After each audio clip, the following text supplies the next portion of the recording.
General Faiz Hamid को फौजी तहवील में लिए जाने के बाद चौंका देने वाली तफसीलात सामने आ रही हैं। जनरल फैज हमीद के राब्तों और सहूलतकारी के शवाहिद मिलने की खबरें सामने आ रही हैं। कल एक दफ़ा फिर फौजी क़यादत ने अंदरूनी एहतसाब पर जोर दिया और इस सारी सूरत हाल के तनाजुर में इमरान खान मुसलसल अपने मिलिट्री ट्रायल के खदशात का इजहार कर रहे हैं और इससे बचने के लिए उन्होंने अदालत से भी रुजू कर लिया है, जिसमें एक दफ़ा फिर उन्होंने जनरल फैज हमीद को वादा माफ गवाह बनाए जाने के खदशे का इजहार किया है। साथ ही इमरान खान अदलिया से मुस्तकिल उम्मीदें लगा रहे हैं और साथ ही खबरदार कर रहे हैं कि अगर अदलिया को तबाह करने की कोशिश की गई तो तहरीक इंसाफ सड़कों पर निकल आएगी। आज 190 मिलियन पाउंड केस की अडियाला जेल में समाअत हुई। इमरान खान के वकील आज पेश नहीं हुए, जिसकी वजह से नैब के तफ्तीशी अफसर पर जिरा फिर आगे नहीं बढ़ सकी। मगर बुशरा बीबी के वकील उस्मान गिल ने बुशरा बीबी की बरियत की दरख्वास्त पर दलाइल दिए, जिसकी नैब के वकील ने मुखालफत कर दी और फिर अदालत ने बरियत की दरख्वास्त पर फैसला महफूज कर लिया, जो कल सुनाए जाने का इम्कान है। इसके बाद इमरान खान ने सहाफ़ियों से गैर रस्मी गुफ्तगू करते हुए कहा कि अदलिया वाहिद इदारा है जिससे उम्मीद है, लेकिन ये अब सुप्रीम कोर्ट पर हमला कर रहे हैं। ताहम वाज़ेह कर दूं कि अदलिया को तबाह करने की कोशिश की गई तो सड़कों पर एहतजाज करेंगे। इमरान खान ने मज़ीद कहा कि कौमों को तबाह करने के लिए दुश्मन के हमले की ज़रूरत नहीं होती। इदारों पर करप्ट और नाअहल लोग बिठा दिए जाएं तो कौम तबाह हो जाएगी। जिनको 20 सीटें नहीं मिली उन्हें जाली मैंडेट देकर हुकूमत में बिठा दिया गया। करप्ट लोगों को मुसल्लत करके मुल्क का बेड़ा गर्क कर दिया गया। इमरान खान का कहना था कि मुझे कैद तन्हाई में रखा गया है, 3 मुलाकातों के अलावा सेल में ही रहता हूँ, मेरा सेल ओवन बन जाता है। कभी नहीं कहा कि मुश्किल है, मुझे नहाने के लिए भी दूसरे कमरे में जाना पड़ता है। मैं एक दिन भी अस्पताल में नहीं रहा। नवाज शरीफ, शहबाज शरीफ और आसिफ अली जरदारी को एयर कंडीशन कमरे और अटैच बाथ दिए गए थे, जबकि कैदी मेरे लिए खाना बनाता है। इमरान खान ने कहा कि मेरी बच्चों से बात नहीं कराई जाती। 14 माह गुजरने के बाद बच्चों से बात करवाई गई, जो तकलीफ दे है। इमरान खान ने मजीद कहा कि अब ये सुप्रीम कोर्ट पर हमला कर रहे हैं। सिर्फ सुप्रीम कोर्ट ही एक शनाख्त बची है, अब ये उसे तबाह करने जा रहे हैं। जब भी इन्होंने सुप्रीम कोर्ट को तबाह करने की कोशिश की तो हम मुल्क भर में स्ट्रीट मूवमेंट शुरू करेंगे। एक सवाल के जवाब में इमरान खान ने कहा कि पुलिस और नैब के इदारे को हमारे खिलाफ इस्तेमाल किया जा रहा है। इमरान खान अदलिया से तवक्कात का इजहार कर रहे हैं। साथ ही जनरल फैज हमीद को फौजी तहवील में लेने के बाद से इमरान खान अपने मिलिट्री ट्रायल के खदशात का इजहार कर रहे हैं और मुमकिना मिलिट्री ट्रायल को रोकने के लिए इमरान खान ने इस्लामाबाद हाई कोर्ट में बाकायदा दरख्वास्त दायर कर दी है, जिसके मुताबिक दरख्वास्त गुजार साबिक वज़ीर आज़म हैं, जो अप्रैल 2022 में ओहदे से निकाले जाने के बाद सख्त तरीन रियासती जबर का निशाना बने हुए हैं, जिसमें दीगर चीज़ों के अलावा कई झूठे केसेस में उन्हें मुलविस करना भी शामिल है, जिसके बाद वो 1 साल से ज़ायद अरसे से जेल की सलाखों के पीछे हैं। हाल ही में केसेस का एक मजमुआ जिसमें इमरान खान को मुलविस करने की कोशिश की गई है, वो 9 और 10 मई 2023 के वाक़यात से मुताल्लिक है, जिसका ज़रूरी बैकग्राउंड पटिशन के साथ मुंसलिक किए गए डॉक्यूमेंट्स में बयान किया गया है। पटिशन के मुताबिक इमरान खान की तरफ से दायर किए गए मुतादिद केसेस में लाहौर हाई कोर्ट ने 9 और 10 मई के वाक़यात से मुताल्लिक जिस्मानी रिमांड के ऑर्डर्स की कानूनी हैसियत का फैसला किया। अदालत के डिवीज़न बेंच ने 25 जुलाई 2024 को 9 और 10 मई से मुताल्लिक केस में फैसले देते हुए इमरान खान के रिमांड को नाकाफ़ी शवाहिद की बुनियाद पर गैर कानूनी करार दिया।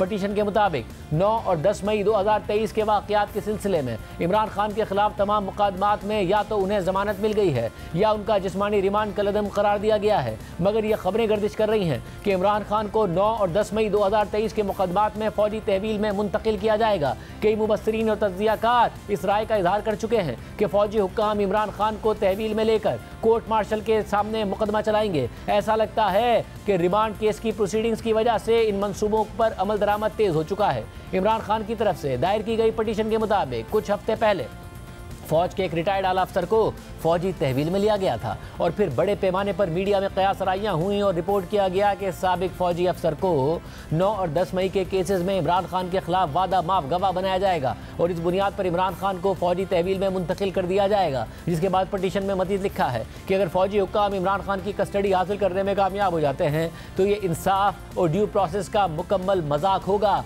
साथ ही ये उस कानून के भी सरासर खिलाफ होगा जो जवाद ख्वाजा व मुकाबला फेडरेशन ऑफ पाकिस्तान के केस में सुप्रीम कोर्ट के 5 रुकनी बेंच की तरफ से करार दिया गया था, जिसके मुताबिक सिविलियंस का कोर्ट मार्शल के जरिए ट्रायल गैर आईनी है, जबकि मौजूदा पटिशन के तनाजुर में उस केस में दी गई फाइंडिंग्स भी इतनी ही अहमियत रखती हैं, जिनके मुताबिक फौजी हुक्काम की जानिब से 9 मई और 10 मई के तनाजुर में जिस तरीके से 103 ज़ेरे हिरासत अफराद की कस्टडी हासिल की गई वो गैर कानूनी थी। इस हवाले से कानून खासतौर पर CRPC के सेक्शन 549 में बयान किए गए तरीक़ाकार पर दुरुस्त तरीके से अमल नहीं किया गया। जस्टिस मुनीब अख्तर की तरफ से लिखे गए अक्सरियती फैसले के पैरा 84 से 92 में करार दिया गया कि किसी मुल्जिम पर पहले सिविल अदालत में फर्द जुर्म आयद की जाएगी और फिर सेक्शन 549 और मिलिट्री ऑफेंडर्स रूल्स 1970 के तहत कार्रवाई आगे बढ़ाई जाएगी ताकि फौजी हुक्काम कानूनी तरीके से उस मुल्जिम की कस्टडी हासिल करने के अहल हो सकें। लिहाजा ये बजाते खुद वाज़ेह हो जाता है कि इमरान खान के हवाले से भी ना तो ये तरीक़ाकार फॉलो किया गया और ना ही किया जा सकता है, क्योंकि उनका रिमांड लाहौर हाई कोर्ट की जानिब से पहले ही गैर कानूनी करार दिया जा चुका है। इससे साफ वाज़ेह होता है कि जवाद ख्वाजा के केस में सुप्रीम कोर्ट ने जो शराइत रखी थी वो पूरी नहीं हो सकती हैं कि जिनसे इमरान खान को फौजी तहवील में मुंतकिल करने का जवाब मिलता हो। यहाँ इस बात की भी निशानदही की जाती है कि इस फैसले के खिलाफ अपीलें 7 रुकनी बेंच के सामने ज़ेर इल्तवा हैं, जिसने फैसले के सिर्फ कुछ दीगर हिस्सों पर अमल दरामद को मुअत्तिल किया है। पटिशन के मुताबिक इस कानूनी पोजीशन के बावजूद इस बात का कभी इम्कान मौजूद है कि फौजी हुकाम इमरान खान को अपनी तहवील में ले लेंगे।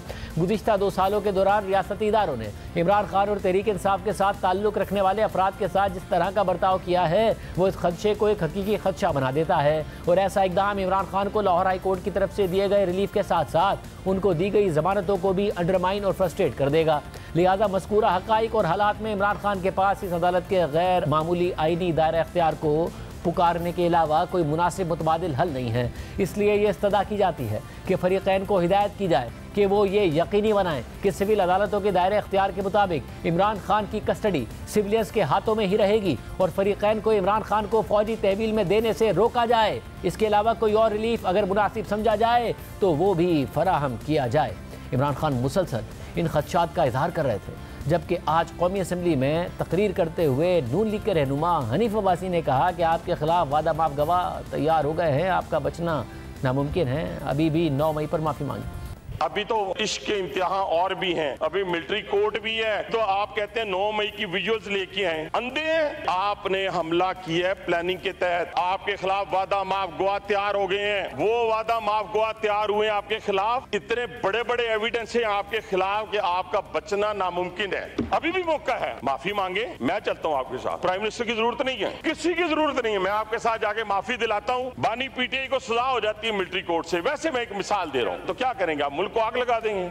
इस सूरत हाल में खुद इमरान खान खदशात का इजहार कर रहे हैं कि उनका मिलिट्री ट्रायल करने की कोशिश की जा रही है, मगर जनरल फैज़ हमीद के हवाले से कोर्ट मार्शल के दौरान अब तक क्या तफसीलात सामने आई हैं, उनका ट्रायल कहां तक पहुंचा है,